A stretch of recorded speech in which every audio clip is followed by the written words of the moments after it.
Today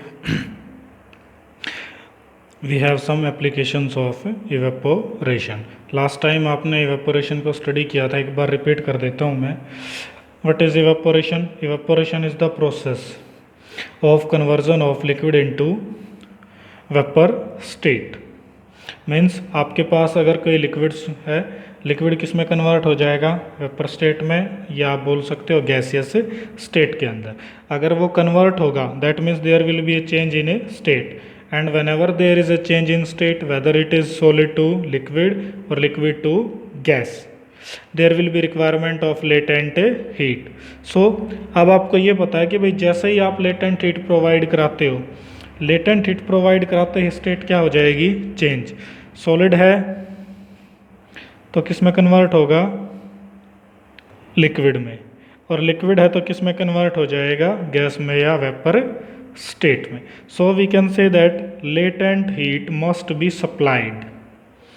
Latent heat must be supplied to convert liquid into vapor and known as latent heat of vaporization. Clear?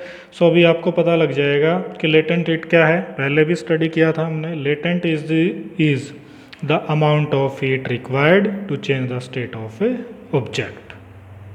Clear? For example we have clothes. Wets clothes हैं, अगर हम उन्हें dry करें so you can say the drying of clothes.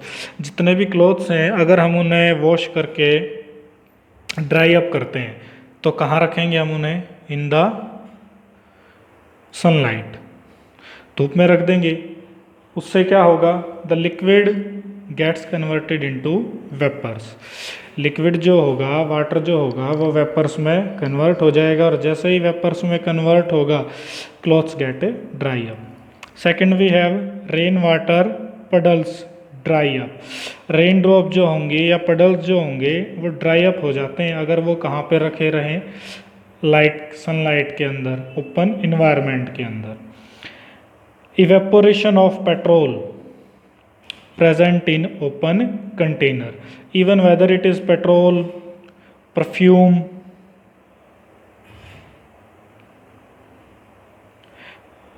that substances get evaporate easily, even rapidly, बहुत जल्दी.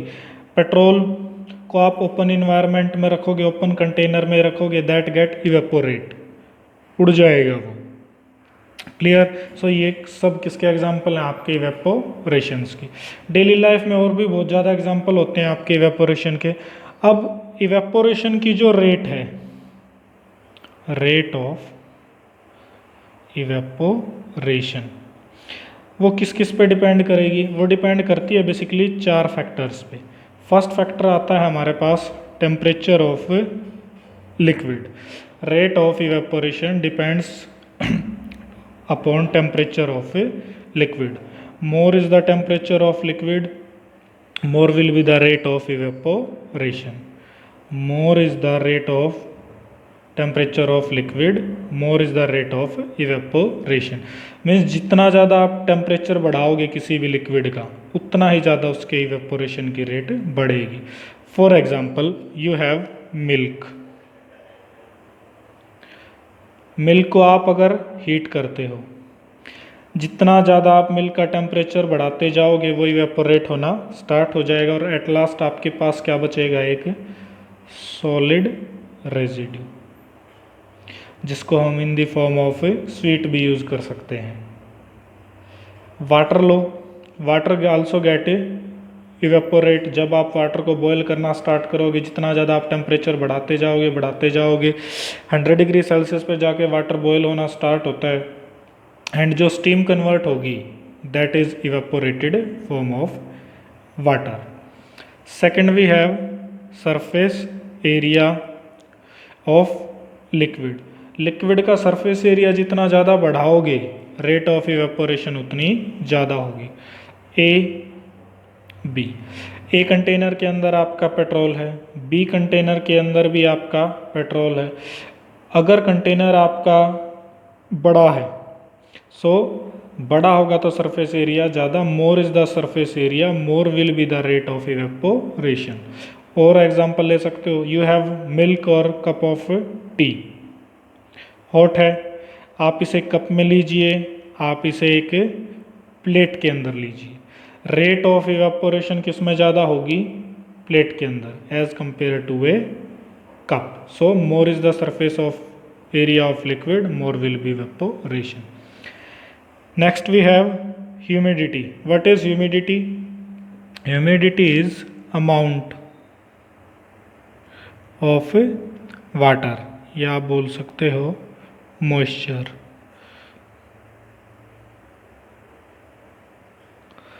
present in air. Amount of moisture present in air, that is humidity. अब already अगर moisture present है air में, तो जो moisture आपका liquid के अंदर है, लिक्विड ही मॉइस्चर है, सो वहाँ पे इवेपोरेशन की रेट क्या होगी? कम. सो ह्यूमिडिटी के रेट ऑफ इवेपोरेशन क्या होता है? Inversely proportional. क्लियर? तो ये बात अब आप ध्यान रखोगे कि rate of evaporation is inversely proportional to humidity. Humidity air में ज़्यादा कब होती है? जब सीज़न कैसा हो? रेनी. रेनी सीजन के अंदर मॉइस्चर की प्रेजेंस ज़्यादा होगी, ह्यूमिडिटी ज़्यादा होगी. ह्यूमिडिटी जितनी ज़्यादा होगी, रेट ऑफ इवेपोरेशन उतना कम होगा. सो आप डेली लाइफ में जब हम ऑब्जर्व करते हैं कि अगर रेनी सीजन के अंदर हम क्लोथ्स को ड्राई अप करेंगे, वहाँ पे टाइम बहुत ज़्यादा लगता है as compare to a dry day. Next we have wind speed. Wind speed के अंदर क्या होगा? More is the speed of wind, more will be rate of evaporation. For example आप ऑब्जर्व कीजिए कि अगर हवा ज़्यादा चलेगी, इवेपोरेशन की रेट ज़्यादा होगी, क्लोथ्स ड्राई अप जल्दी होंगे. या ऑन रेनी डे अगर हम वॉश करके क्लोथ्स को कहाँ रख देते हैं? रूम के अंदर, एंड फैन को क्या कर दें? ऑन. फैन जैसे ही ऑन होगा, विंड की स्पीड, एयर की स्पीड बहुत इंक्रीज होगी एंड नियरली क्लोथ्स क्या हो जाते हैं? Dry up. So wind speed ज़्यादा होगी तो रेट ऑफ इवेपोरेशन भी इंक्रीज होगा. ये सभी आपके फैक्टर्स थे. अब एक और एप्लीकेशन आती है हमारे पास जिससे रिलेटेड कई क्वेश्चंस हैं आपके NCERT के. वो क्या है? First, evaporation cause cooling. ये आपका इस कॉन्सेप्ट के अकॉर्डिंग कई क्वेश्चन सॉल्व होंगे. Evaporation cause cooling.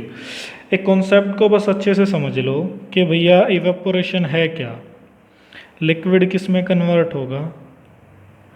वेपर्स में. लिक्विड किस में कन्वर्ट होगा? वेपर्स में. क्यों कन्वर्ट होगा? बिकॉज लिक्विड जब वेपर्स में कन्वर्ट होगा तो वो क्या लेगा आपसे? Latent heat. क्या लेगा आपसे? Latent heat. वो लेटेंट हीट जब ले रहा है वेपर्स, मीन्स अगर वो वेपर्स क्रिएट कर रहे हैं तो लेटेंट हीट उस ऑब्जेक्ट से एक्सट्रैक्ट करेगा, बाहर निकालेगा. एंड जब किसी सब्सटेंस से या मैटर से हीट बाहर निकलेगी, दैट सब्सटेंस बिकम्स कूल. वो क्या हो जाएगा? ठंडा. So evaporation cause cooling. Evaporation cause cooling. फिर से एक बार ध्यान दे लिए. Liquid gets converted into gaseous state और vapour state by the help of latent heat. It means कि जब वेपर्स कन्वर्ट होंगे वो लिक्विड से क्या ले लेंगे? Latent heat. अगर वो लेटेंट हीट निकाल रहे हैं, एक्सट्रैक्ट करेंगे, दैट मीन्स अगर किसी सब्सटेंस से हीट निकल जाती है, दैट विल बी कूलर. वो ठंडा हो जाएगा. रेफ्रिजरेटर के अंदर होता क्या है? जितने फूड स्टफ्स होंगे उन सभी की हीट को रेफ्रिजरेटर बाहर निकाल देता है with the help of compressor. So refrigerator के अंदर टेम्परेचर कम होगा. अब देखिए, evaporation cause cooling because when a liquid evaporates it takes the latent heat of vaporization from anything which touches it. Got it? अब इसके एग्जाम्पल्स आते हैं आपके. First, when we put some petrol or spirit, perfume, deo, anything on our hand or skin. जैसे ही आप अपने हाथ पे या बॉडी के किसी पार्ट पे, स्किन पे हम पेट्रोल डालें, स्प्रेट डालें या परफ्यूम डालें, ये सब चीज़ें लगाएंगे हम, देन वी फील कूलिंग, हमें कूल फील होता है। जैसे ही हमें कूल फील हो रहा है बिकॉज हमारी स्किन से स्प्रिट है या पेट्रोल है या परफ्यूम है, वो क्या हो रहा होगा, इवेपोरेट। क्या होगा, evaporate. And we know that कि इवेपोरेशन अगर हो रहा है लिक्विड टू इवेपोरेशन स्टेट में क्या लेगा, लेटेंट हीट। सो वो हमारी स्किन से लेटेंट हीट को एक्सट्रैक्ट कर लेगा। अब लेटेंट हीट जब एक्सट्रैक्ट होगी, दैट सब्सटेंस और matter get cool. Second, in hot summer days water is keeped in earthen pot, मटका बोल देते हैं हम जिसे, वाटर रिमेन्स कूल। वो क्यों रहेगा, because there are a number of pores present in it. आपको पता है कि नंबर ऑफ पोर्स प्रेजेंट होते हैं बहुत ज़्यादा। अर्थन पोट जो होगा रूरल एरिया में स्पेशली हम यूज़ करते हैं मटका, उससे क्या होगा, उन स्मॉल पोर से इवेपोरेशन होगा।